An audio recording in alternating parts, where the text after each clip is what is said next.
जय श्री कृष्ण, जय श्री राधे। आप सभी को आने वाली पुत्रदा एकादशी की बहुत बहुत शुभकामनाएं। पौष शुक्ल पक्ष की एकादशी का नाम है पुत्रदा एकादशी। पुत्रम ददाति पुत्रदा, यानी कि जो पुत्र प्रदान करे उसका नाम पुत्रदा एकादशी। अर्थ तो यही लगता है कि इस व्रत को करने से पुत्र की प्राप्ति होती है, परंतु यही नहीं, इस एकादशी के व्रत के प्रभाव से मनोवांछित समस्त कामनाओं को पूर्ण किया जा सकता है। यह एकादशी बहुत उत्तम मानी जाती है। वर्ष 2024 की यह दूसरी एकादशी है। पहली एकादशी आप लोगों ने 7 जनवरी को मनाया, जिसे सफला एकादशी कहा जाता है। यह द्वितीय एकादशी है जिसका नाम है पुत्रदा एकादशी। कब पड़ रही है, इसको व्रत करने का, पूजन करने का शुभ मुहूर्त क्या है, किस विधि से व्रत करें, आइए यह सब जानते हैं। 20 जनवरी शनिवार को शाम 7:26 से एकादशी प्रारंभ होगी और 21 जनवरी रविवार को शाम 7:26 तक ही एकादशी रहेगी। ध्यान रहे, 21 जनवरी रविवार को प्रातः 7:14 पे सूर्योदय होगा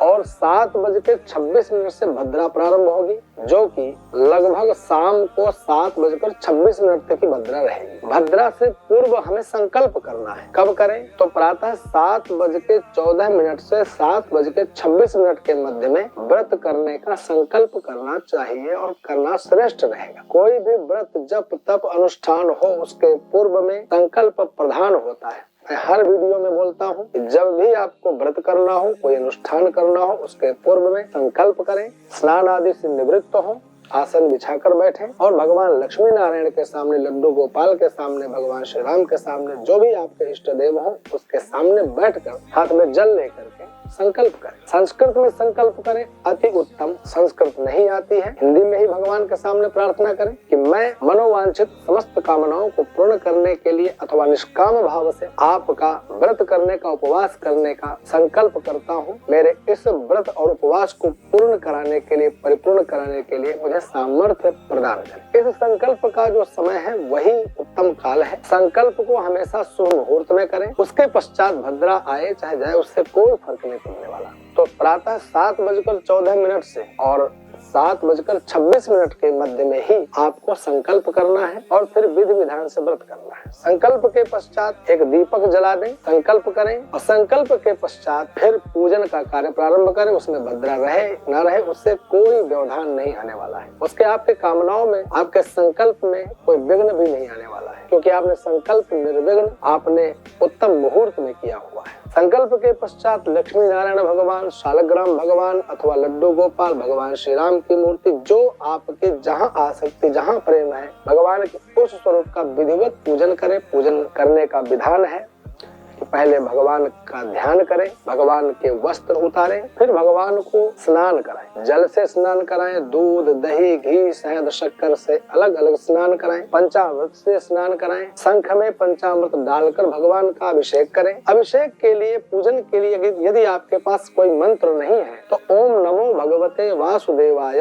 इस द्वादशाक्षर मंत्र को बोलते रहे, रटते रहे, मन में गुनगुनाते रहे और लगातार भगवान का पूजन करते रहे। आपकी कामना जो होगी, संकल्प जो होगा, पुत्र प्राप्ति का होगा, मनोवांछित समस्त कामनाओं में कोई भी कामना होगी उसको भगवान पूर्ण करेंगे। ऐसा विश्वास रख करके भगवान का विधि विधान से पूजन करें। पूजन के पश्चात अर्चन का भी बहुत महत्व होता है। तो एकादशी के दिन जब भगवान लक्ष्मी नारायण अथवा नारायण के किसी भी स्वरूप का आप पूजन कर रहे हो तो तुलसी पत्र से अर्चन करने का बहुत बड़ा विधान। तुलसी पत्र से अर्चन करें। तुलसी पत्र नहीं है तो आप पुष्प लेकर के आए, श्वेत पुष्पों से अर्चन करें, पीले पुष्पों से अर्चन करें। उस दिन भगवान नारायण को प्रसन्न करने वाला 1000 भगवान के नामों को लेकर अर्चन करें अथवा असंख्य ओम नमो भगवते वासुदेवाय, जितनी सामग्री, जितने तुलसी पत्र, जितना आपके पास, जितनी संख्या में जो सामग्री हो उसको भगवान के ऊपर अर्पित करते जाए। विधि विधान से पूजन संपन्न हो, भगवान का विधिवत आरती उतारें, प्रसाद वितरण करें, स्वयं प्रसाद खाएं और सबको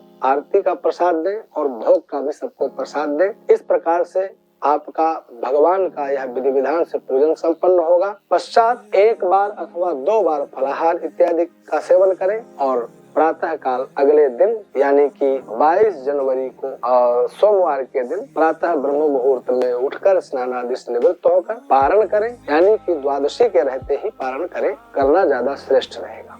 ध्यान रहे, पुनः मैं आपको बता दूं, 21 जनवरी रविवार को ही एकादशी है। आप सभी इस एकादशी को विधि विधान से करें। आप लोगों को पुनः पुनः बारंबार एकादशी की मंगल कामना। जय श्री राधे, जय श्री कृष्ण।